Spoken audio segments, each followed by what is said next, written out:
You've poured hours, maybe even days, into getting your resume just right.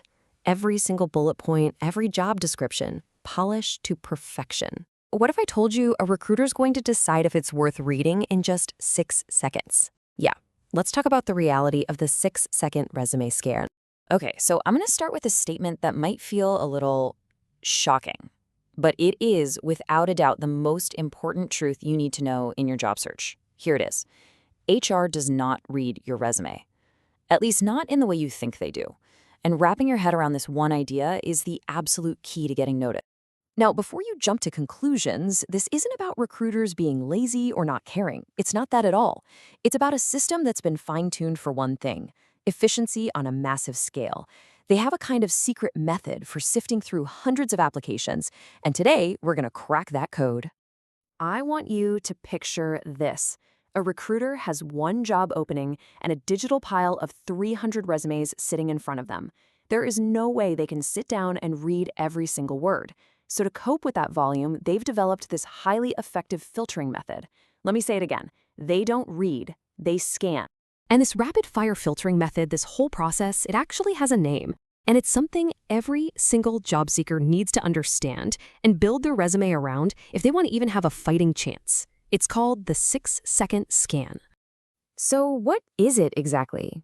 Well, it's an incredibly fast 3-step process, and it's designed for one purpose and one purpose only: to shrink that huge pile of applications down to a small, manageable list of maybes. It is all about deciding, in just a few moments, if you're a potential match who's worth a second look.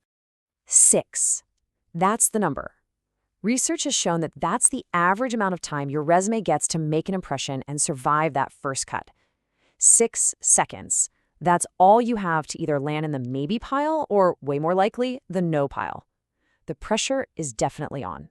So if they aren't reading the masterpiece you wrote, what in the world are they looking at in those 6 seconds? Well, it's not random. Their eyes follow a very specific, very predictable pattern across the page. The whole scan happens in 3 distinct phases. First up is a super quick glance at your profile and headline right at the top. Second, their eyes jump down to do a keyword scan through your recent experience. And finally, there's a skills match scan. Let's break down exactly what that means. All right, phase 1. This takes about 2 seconds. The recruiter's eyes immediately snap to the top quarter of your resume. They're looking for your name, your current title, and that professional summary or headline. And they're asking one question: does this immediately scream, "I am the right person for this specific job"? That's test number 1.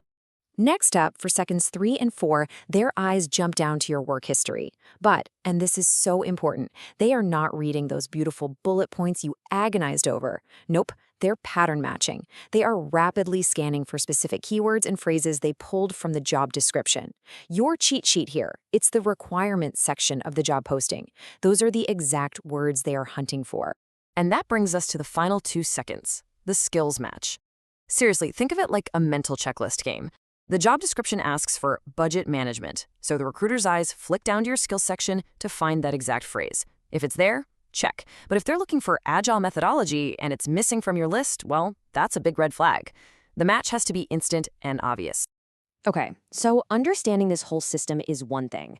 But the real question, the one you're probably asking, is how do you beat it? How do you actually design your resume to pass this insane test and make the cut? First things first, you just have to accept this as the new reality. The decision to either learn more about you or just move on to the next resume is made almost instantly. This is no time for being subtle. You have to connect all the dots for them, and you have to do it fast. And remember, the outcome here is brutally simple. It's a binary choice. You are either shortlisted for a real, actual reading later on, or you're not. This isn't some deep evaluation of your worth as a person. It's just a high-speed data matching game.